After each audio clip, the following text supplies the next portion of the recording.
ne bi déguerpissement yi amee ñu jëlee ndaw ñi ci seen barabu liggéeyukaay ay ndaw yu am jom am fulla am ngor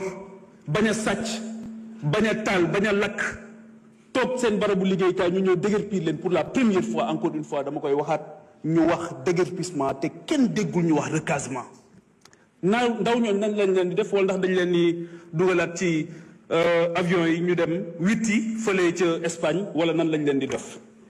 donc seetaan bi ñu leen seetaan c'est extraordinaire. Merci beaucoup, Monsieur le Président de l'Assemblée nationale. Monsieur le Premier ministre, chers collègues, honorables députés, une interpellation nous a été faite sur la question de ce que certains appellent déguerpissement et que nous appelons réorganisation de l'espace public. S'il y a nuance entre les deux. Il convient de rappeler qu'en tant que député, il serait bon que de temps en temps qu'on puisse s'imprégner des textes qu'on vote nous-mêmes.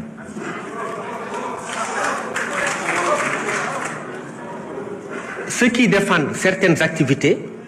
doivent se référer d'abord aux lois qu'ils votent avant de les défendre. Parce que nous, yow da ngay voter loi ba pare ñu koy appliquer nga naan lu tax ñu koy appliquer. J'explique pourquoi. Il y a une loi 6750 du 20 novembre 1967 qui réglemente les activités qui s'exercent sur la voie publique. Interdire également nga jël sa table teg ci trottoir bi ci voie publique bi empêcher ñi ñu dox te yéen a ko voté fii assemblée. am beneen loi boo xam ni dafa interdire nga nekk exercer une activité marchande sur la voie publique di empêcher ñi ñu dox normalement.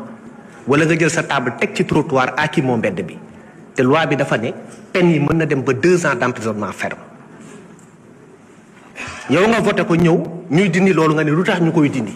te yaa ko voté ici à l'Assemblée. Ça pose problème.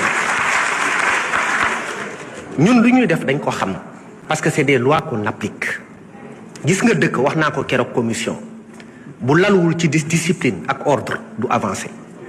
Le premier levier du développement c'est la discipline et le civisme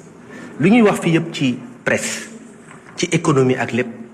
bu amul cislaayu yar ak teggin du dem. Discipline ak ordre c'est la base du développement de tout pays.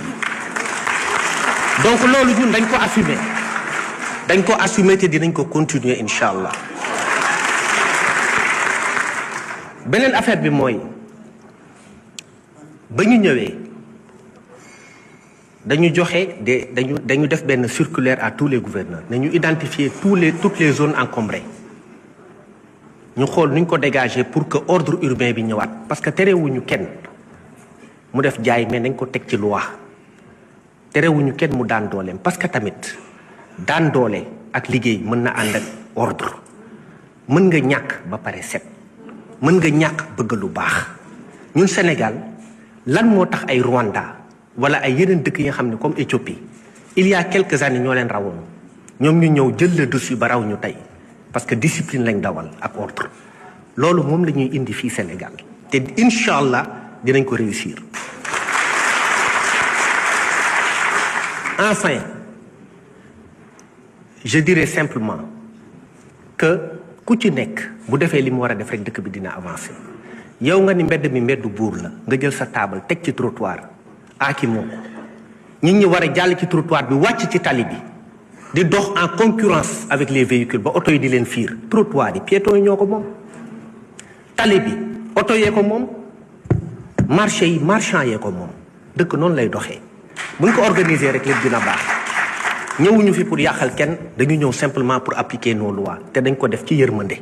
parce que bu ñu amoon bu ñu indi woon une réponse pénale telle que le disent les textes à ce phénomène là dina métti trop mais yërmande weesuwul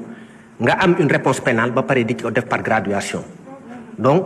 loolu laay wax ni gouvernement bi ñuy wax ci question désencombrement bi yërmande rek la ci def te boo xoolee Dakar aussi commencé na set commencé na leer te ñun loolu rek lañ bëgg dëkk bi dox affaire yi set affaire yi leer ko defee Sénégal jëm kanam nekkuñu fi pour yaaxal kenn ñu ngi leen di sant di leen gërëm jërëjëf.